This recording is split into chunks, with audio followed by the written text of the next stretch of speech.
Bom dia mais uma vez. Alguém está vindo hoje pela primeira vez? Estou vendo ela ali. Talvez pela primeira vez. Mais alguém? Mais ninguém, né? Não, pela primeira vez na minha aula. Então vamos... Pessoal, vamos guardar o celulite, guardar o livro. Não quero ver celulite. Ok? Vamos lá. Vamos lá agora. O livro sou eu agora. Então, na minha aula todos já vieram pelo menos uma vez, certo? Sim. Então, vamos dar continuidade. A gente sempre está retornando e tentando prosseguir, porque esse ano foi um ano diferente. Mas, como vocês sabem, nossa matéria é mandarim. É mandarim, japonês, sexologia. Não tem sexologia? Que é isso, gente? Eu sou pós-graduado em sexologia. Então vamos lá. Mas, vamos lá. Na próxima aula a gente vai falar de sexologia, hein? Mas hoje a gente vai falar de filosofia. Então, todos aí sabem. Vamos lá, todo mundo aqui agora. Todos sabem o significado da palavra filosofia? Amigo da sabedoria. Amigo da sabedoria. A palavra filosofia significa amigo da sabedoria.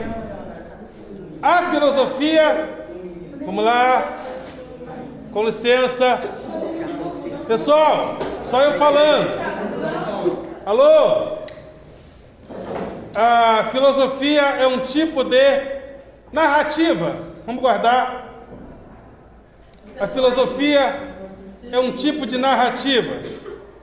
Vocês sabem o que é uma narrativa? Não. Vocês assistem jogo de futebol? Não. Sim. Sim. Não fala de Vasco não, que eu fico deprimido. Mas, quando vocês assistem um jogo de futebol, alguém narra, certo? Ronaldinho! Lembram disso? Isso é uma narração, ou seja, a narração é uma narrativa. O cara está narrando um fato, que é o jogo de futebol. A filosofia é um tipo de narrativa, mas existe também outras narrativas. A narrativa mítica, a narrativa filosófica, a narrativa científica, a narrativa jornalística, mas no nosso caso a gente vai falar da narrativa filosófica. Mas antes de nós entrarmos na narrativa filosófica, existem outras narrativas, existiram outras, como por exemplo a narrativa mítica. Vocês gostam de mitologia? Mitologia grega, por exemplo? O mito é uma narrativa. Todo mundo aqui já leu a Bíblia?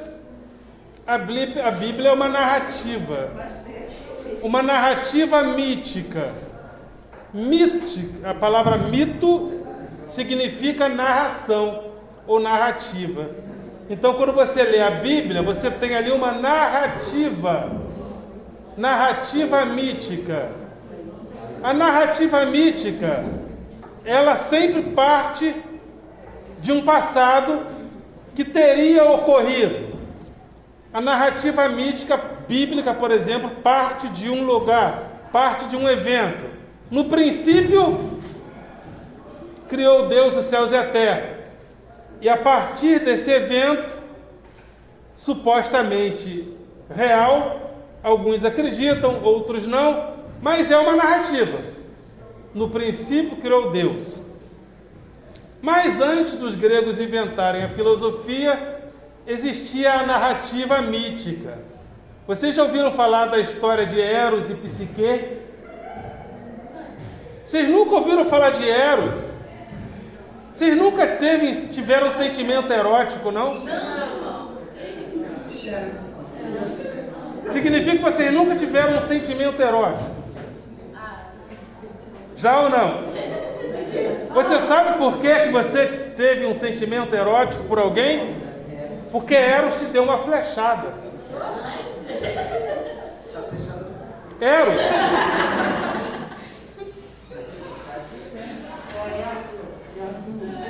Porque Eros, com licença, te deu uma flechada.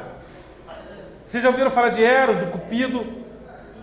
O Cupido, na mitologia, era... Pessoal, vamos voltar para cá. O Cupido, na mitologia, era um deus, que também é chamado de Eros, que era filho da miséria e da riqueza. Isso é uma narrativa. Vocês querem ouvir a história toda? Sim, vamos contar. Então eu vou contar a história toda para vocês. Nasceu uma deusa chamada Vênus. Já ouviram? Meu Deus, gente, espera aí. Já ouviram falar da deusa Vênus ou Afrodite? Afrodite nasceu. E quando Afrodite nasceu, ela nasceu de uma guerra entre os deuses. Havia um deus chamado Urano, ou seja, o céu, que teve um filho com a terra. O céu creu na terra e nasceu Cronos, o deus do tempo. Aí Cronos quis tomar o poder do pai. O que Cronos fez para tomar o poder do pai? Cortou o bilau do pai. Ele castrou o pai. Aí, o que aconteceu? O que acontece com uma pessoa cujo tem o seu bilau cortado? Eu acho que ele sangra, não é verdade? O bilau sangrou e o sangue caiu no mar. Desse sangue que caiu no mar nasceu Afrodite, a deusa do amor e da paixão. A Afrodite nasceu de um testículo ensanguentado. Aí os deuses falaram assim: vamos comemorar o nascimento de Afrodite. Afrodite nasceu! Aí os deuses foram comemorar o nascimento de Afrodite. E nessa festa, a deusa Penúria, miséria, não foi convidada para a festa. Ficou do lado de fora. Aí, o deus Poros, que é o deus da riqueza, foi convidado. E encheu a cara. Quando ele saiu, a deusa miséria falou, ele estava bêbado, a deusa miséria falou, vou pegar. E a deusa miséria pegou o deus da riqueza. Ou seja, a Pênia, que é penúria, que é miséria, pegou Poros. E nasceu, dessa relação nasceu Eros, o deus da atração. Que quando você se apaixona por alguém, é porque esse deus, ele te dá uma flechada no coração. Aí você fica apaixonado ou apaixonada por alguém. Gostou da história? Interessante, né? Essa história é uma narrativa. É uma narrativa mítica. E como é uma narrativa mítica, não é uma narrativa científica, não é uma narrativa filosófica, não é uma narrativa científica, filosófica, jornalística, é uma narrativa mítica. Vocês querem ouvir outra história? Oi? Eu vou contar para vocês a história de Eros e Psique. Psique é uma deusa, era uma princesa linda, maravilhosa, gata. E Psique não conseguia casar com ninguém. E as irmãs de Psique, que eram muito menos bonitas que ela, conseguiam se casar com homens muito bem favorecidos, com homens prósperos, com príncipes. Aí vinha gente de tudo quanto é lugar do mundo ver a beleza de Psique. Com isso, a deusa que eu falei para vocês, a Afrodite, ficou com ciúme da deusa Psique e falou assim: eu vou prejudicar essa princesa, porque vem gente do mundo todo para ver a beleza dela, meus templos estão ficando vazios. Aí ela chegou para o filho dela, que é Eros, que eu falei dele. Ele é filho de Afrodite também. Aí ela falou: dá uma flechada nela, para ela se apaixonar pelo monstro mais horrível dos abismos. Só que quando Eros foi dar uma flechada em Psique, para que ela se apaixonasse por um monstro, Eros ficou tão encantado pela beleza dela, que se feriu com a própria flecha. E ele ficou apaixonado por ela. Ou seja, o feitiço de Afrodite se virou contra o feiticeiro. Ou seja, porque ela falou para o filho dela dar uma flechada nela, para ela se apaixonar por um monstro, e o filho dela, que é Eros, que é o deus Eros, acabou se ferindo com a própria flecha e se apaixonando por Psique. Então, o que aconteceu? Aí, mas Afrodite tinha condenado a Psique a se casar com um monstro. Mas Eros estava apaixonado por ela. Ou seja, o que aconteceu daí para frente? Ela foi destinada, que ela teria que se casar com tal monstro. E ela foi conduzida a uma montanha onde havia um abismo, porque o monstro passaria e a levaria para o abismo. Mas aí, como o Eros estava apaixonado por ela, veio um vento chamado Zéfiro e levou ela para um palácio muito distante, que era o palácio de Eros. E nesse palácio ela ficou.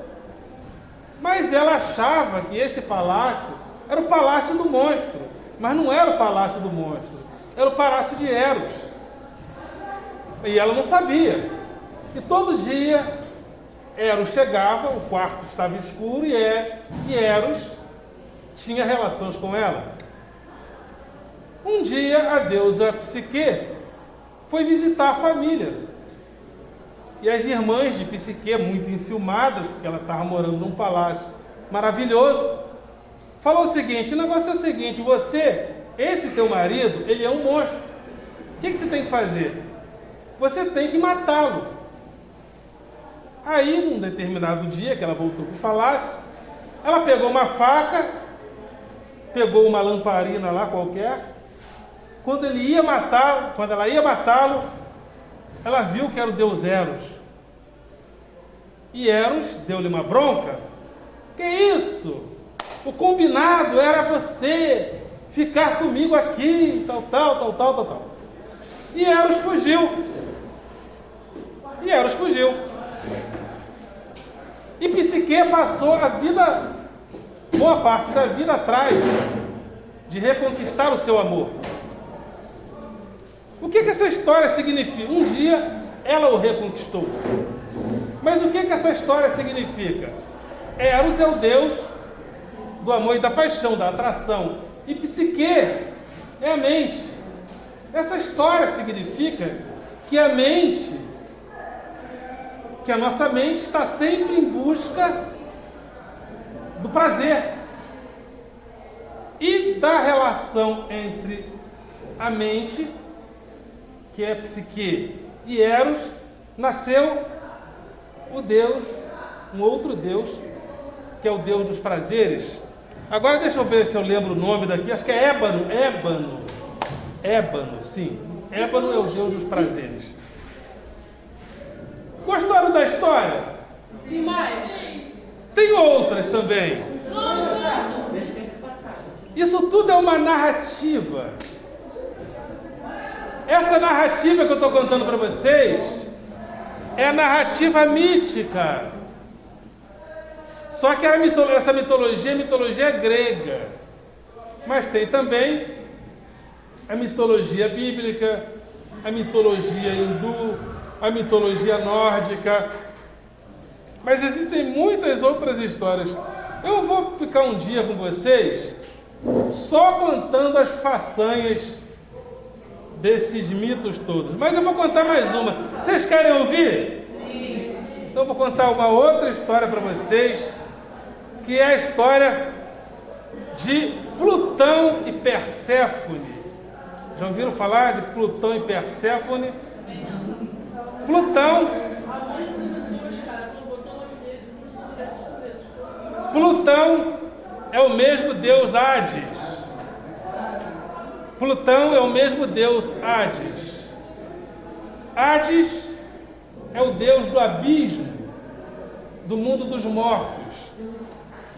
E Hades se apaixonou por Perséfone, uma linda jovem, e a levou para ser a rainha do Hades.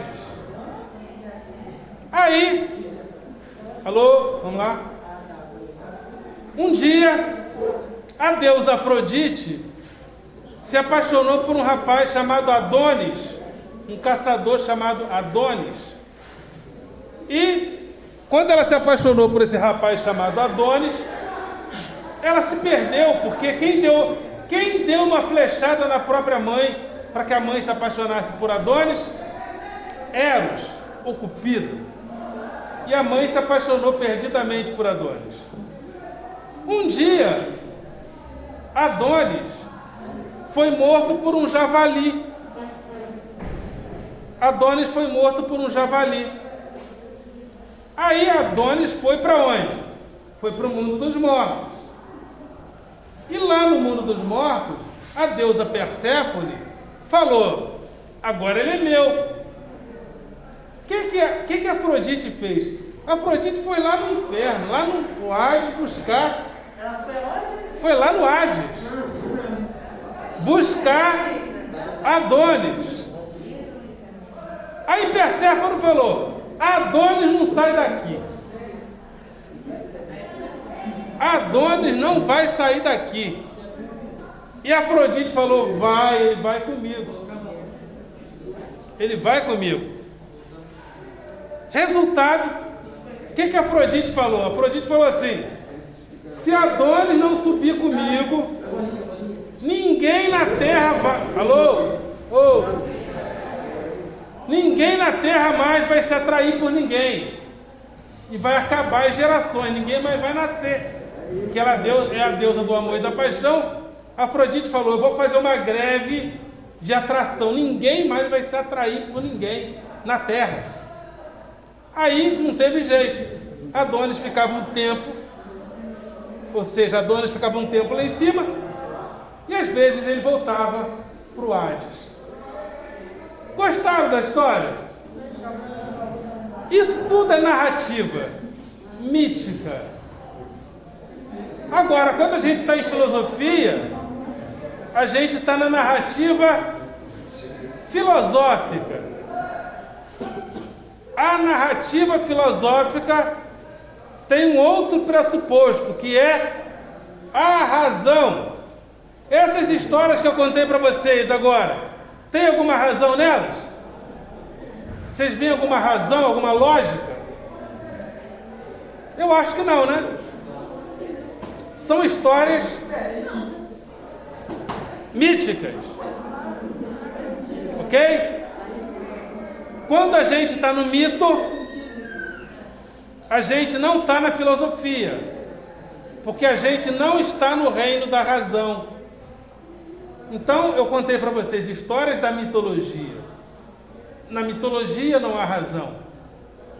Na mitologia tem crença, na mitologia tem a fé, mas na mitologia não tem a razão. Então, eu estava na narrativa mística, Mas agora, quando a gente entra em filosofia, a gente entra na narrativa filosófica. Tem a filosófica, tem a jornalística, tem a científica, mas a gente vai, a princípio, se apropriar da narrativa filosófica. Ok? Por isso que a gente falou que filosofia significa amigo da sabedoria. Sabedoria filosófica que tem como pressuposto a razão. Mas a gente vai voltar a falar dessas outras narrativas. Porque essas narrativas, elas suscitam. Eu gosto de ouvir história da mitologia. Às vezes lá em casa eu coloco essas histórias, porque elas estão no YouTube. Então, se vocês colocarem lá no YouTube, vocês estão pagando plano? Vocês estão pagando o plano da internet? Se vocês estiverem com o plano em dia, vocês vão lá e ficam ouvindo essas histórias da mitologia no próprio YouTube. Tem essas histórias todas. Ok? Então é isso aí. Mas a nossa matéria é filosofia. E a partir da filosofia, a gente já tem uma outra narrativa. A narrativa filosófica. Filosofia que começa a ser colocada a partir do 7º século antes de Cristo.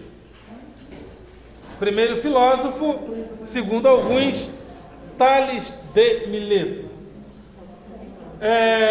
Vocês já tiveram contato com a filosofia, com algum professor?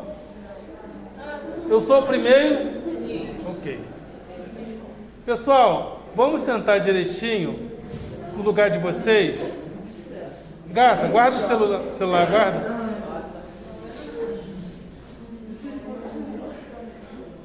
Então,